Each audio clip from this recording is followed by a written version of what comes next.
150 miles south of New Orleans, the waters in Green Canyon Block 205 are half a mile deep. Today, oil and gas from a Green Canyon reservoir flow to the Genesis platform, a joint venture of Chevron, Exxon, and Petrofina. How Genesis came to be built is in part the story of advancing technology, but it is equally the story of calculated risk, of the meticulous front-end planning and the carefully choreographed project execution by which Chevron, the operator, protected the project partner's tremendous capital investment, and in the process made Genesis, Chevron's first deepwater venture, a benchmark for future development. Chevron acquired an interest in the field in 1989. Early evaluations projected output of 1,000 to 1,500 barrels a day per well. Field development might require as many as 40 wells. When development costs were estimated at well over $1 billion, Chevron's attention shifted away from these deepwater deposits. The connectivity is a major concern in Fault Block B.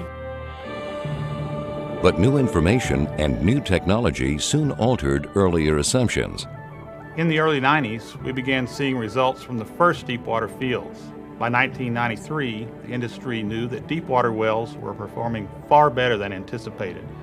We saw production rates of 8,000 and 10,000 barrels a day.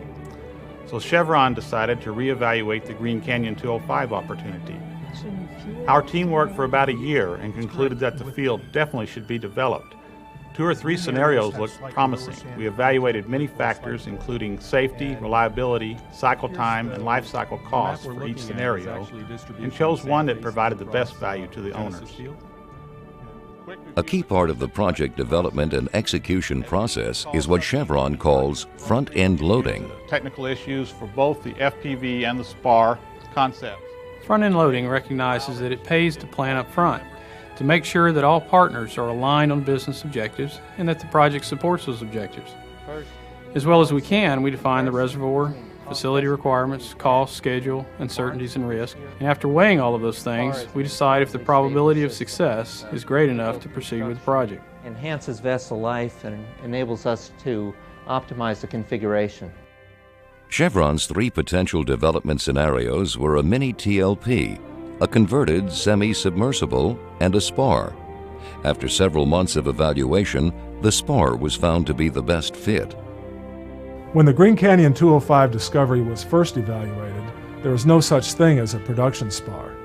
But when Chevron looked at a development the second time, SPAR technology had much to offer since many of the earlier questions had been answered.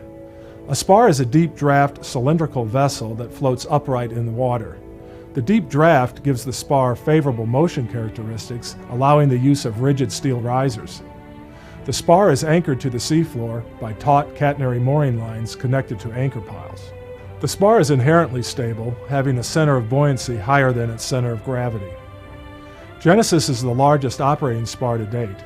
It measures 705 feet long and 122 feet in diameter. Its size gives it the ability to support a large topside payload consisting of a full drilling rig and traditional processing equipment. With most floating systems, the wells are on the sea floor, but with a SPAR, the wells extend to the surface. Being able to work at the surface simplifies operations and significantly reduces the cost of drilling and workovers. A SPAR also costs less to construct and install than other floating systems with comparable performance. So a SPAR was not simply the best technical fit for Genesis, it was also the best economic choice. A SPAR platform was also the best strategic fit for Chevron because the technology offered more potential for the future. It's not just the Gulf of Mexico now, there's a lot of other areas of the world that are real interested in deep water technology. Another key to success was the role of new organizational models, stressing team building and communication over the old top-down approach. It takes a lot of people and a lot of companies to make Genesis a reality. Chevron put a substantial effort into team building both in the U.S. and in Finland.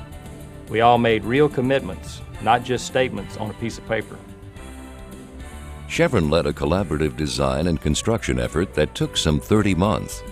Houston-based Spars International, a J. Ray McDermott and Auker joint venture, was the prime contractor with 4 major subcontractors under it. Åkerramer Offshore designed and fabricated the hull in Finland, transported it to Texas for final assembly, and procured the mooring system. McDermott Engineering Houston worked closely with Genesis Engineering and Operations personnel to design the topsides. Mentor Subsea Incorporated in Houston developed conceptual designs for the riser systems. Production and drilling risers were fabricated by Drillquip in Houston, and ABB Vetco Gray fabricated the export risers in Houston. J. Ray McDermott fabricated the topsides facilities in Amelia, Louisiana. In the detailed design process, we had our operations people doing walkthroughs using a computer-generated 3D model, which gave us a good feel for what the facilities were going to be like and helped tremendously in assuring that equipment could be safely accessed and maintained. Well, the system paid for itself time and again, detecting both hardware clashes and human accessibility and safety problems before construction began. Our environmental and safety group were brought in very early to help shape the design, particularly in the areas of emergency preparedness and response, where the isolation of a deepwater platform poses problems that you don't have on nearshore facilities. More than 4.1 million man-hours were expended during project execution. Safety efforts focused first on fabrication and later on installation. Working as a team with assistance from a Project Safety Council, participants surpassed industry safety standards with a recordable incident rate of less than 3.1 per 200,000 man-hours and a lost time accident rate of 0.68 per 200,000 man-hours. Before the platform could be installed, the 2 hull sections had to be moved from Finland to the U.S. Gulf to be joined together. The first section left Finland for the United States in December 1997 and completed its voyage in 24 days. The second section was shipped in mid-February 1998.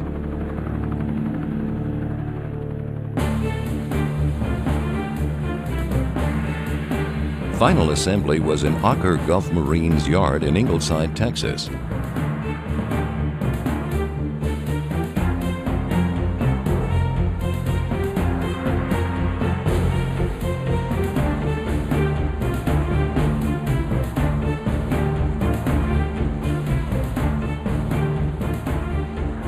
On June 12, 1998, the assembled hull began its journey to Green Canyon Block 205.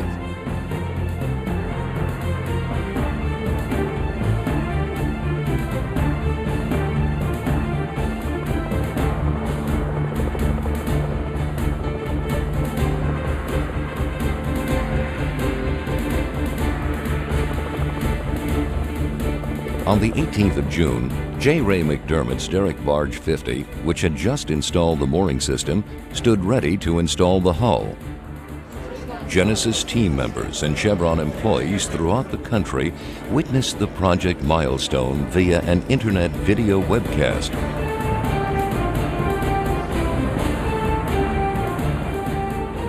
Water filled the ballast tanks at the keel in a controlled flooding operation.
lot of hard work and planning has gone into this, and we're all very proud and very happy that it came off well. We still have a lot of work to do. They need to attach the mooring lines now and then set the decks, and a lot behind us and a lot left to go. The upright hull would be maneuvered over 2 pre-drilled wells and tethered to the ocean floor by 14 anchor lines connected to piles previously installed by Derrick Barge 50.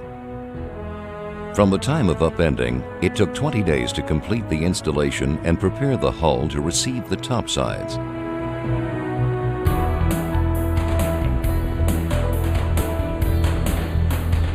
In parallel with the hull construction schedule, topsides fabrication proceeded at J. Ray McDermott's yard in Amelia, Louisiana. The front-end loading process was evident even now in the 3 Genesis deck modules, a configuration determined by the lifting capacity of Derrick Barge 50, which had been integrated into the overall plan. In close coordination with the work offshore, modules were readied for loadout beginning June 19th in preparation for the first major lift offshore.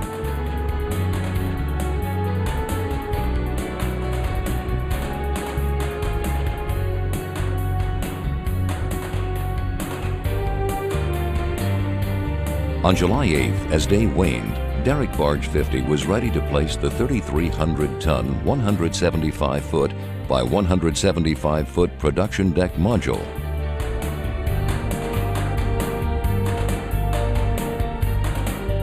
Together, the drilling, utility, and production modules will have an operating weight of about 16,000 tons.